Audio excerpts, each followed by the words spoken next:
गुरुजी प्रणाम। गुरुजी प्रणाम। जय हो जी। गुरुजी, क्या परमात्मा मानव के किए हुए पाप कर्मों को क्षमा कर देते हैं या नहीं? इस प्रश्न का हमारा निराकरण कीजिए गुरुजी।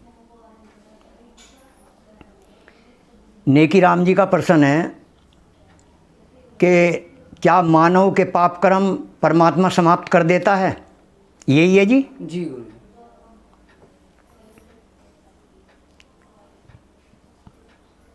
संसार में 84 लाख योनियों में मानव योनि सर्वश्रेष्ठ है।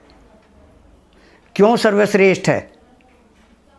कि मानव स्वतंत्र है, बाकी जितनी योनियां हैं परतंत्र हैं। और ये देव दुर्लभ योनि है। इसके पास दो शक्ति हैं, दो, कर्म योनि और भोग योनि। बाकी जितने भी योनियां हैं सब भोग योनि हैं। मानव के करे हुए कर्म का भोग भोग रहे हैं। और मानव नवीन कर्म कर सकता है, अपने पापों को काट सकता है। केवल मानव के ही अंदर है पाप कर्म काटने की शक्ति। किस चीज़ से? किससे? सुमिरन, भजन, धारणा, ध्यान, इसके द्वारा पाप कर्म कट जाएंगे, निर्बीज हो जाएंगे, तभी तो मुक्त होगा। पाप कर्म दो तरह से कटते हैं, दो। कैसे? एक तो भोग भोग लिया, जैसे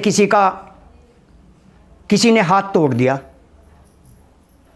तो उसका हाथ टूट जाएगा, तो भोग भोग लिया उसने। भोग भोगने में कष्ट होता है। एक भजन, भजन से भी पाप कर्म कट जाते हैं, सुमिरन से भी पाप कर्म कट जाते हैं, उससे कष्ट नहीं होता। तो दो शक्ति हैं मानव के पास पाप कर्म काटने की।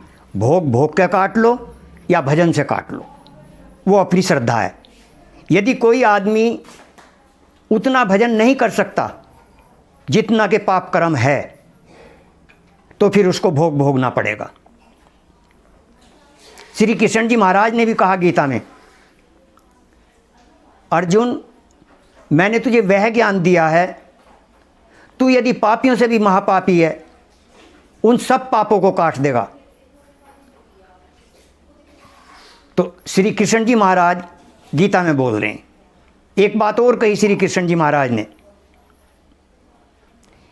ज्ञान के अंदर शक्ति है पाप कर्म को भस्म करने की। कैसे?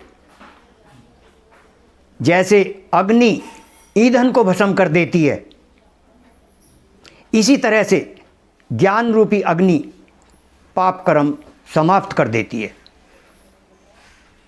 जो कर्म है हमारे, उनको समाप्त कर देती है। क्या? ज्ञान रूपी अग्नि। ज्ञान की भी अग्नि होती है। एक तो अग्नि ये है जिससे हम रोटी बनाते हैं, पानी गर्म करते हैं और दूध गर्म करते हैं और अनेक कार्य करते हैं अग्नि से। एक तो अग्नि ये है, ये तो ईंधन को भस्म करती है। और ज्ञान की अग्नि पाप कर्म भस्म करती है, पापों का नाश करती है। और ये गीता में श्री कृष्ण जी महाराज अर्जुन को समझा रहे हैं।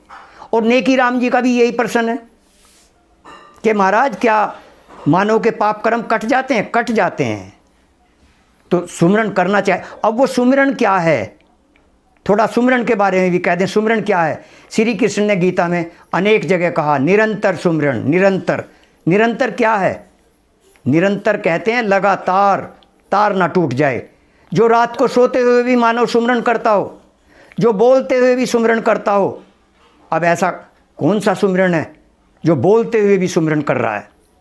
और गुरु नानक देव जी ने भी कहा, ये तो हमारे संतों की, ऋषियों की बातें हैं सब। उन्होंने हमें बताया, ऋषियों ने बताया, संतों ने बताया, हम उनकी बातें तो कर रहे हैं। और आप भी अपने प्रैक्टिकल में ले लो, हमने तो ली हुई है अपने प्रैक्टिकल में, इसीलिए हम बोल रहे हैं।